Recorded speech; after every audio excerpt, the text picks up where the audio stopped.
نون به همسایه دادن ریبا می شود. میدونیم اینا.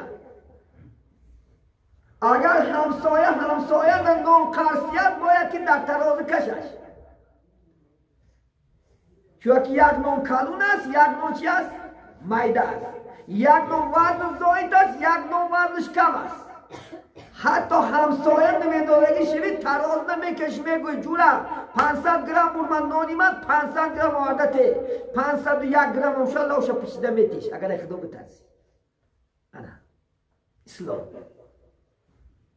نان اگر خدا خواهد انشاءالله بنان دادن در خدا خواهد حقیقت دیگر گذرت پرسید میشه.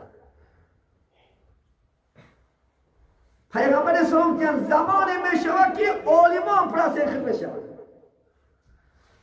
دامنان پرسیخ می شود. وقتی که شرش خوندم گفتم چقدر دامنا پرسیخ می شود. اگر دانه کسی که همون آدم پرسنته است خانه هوای رفته چای خورد اینم هوای نکوش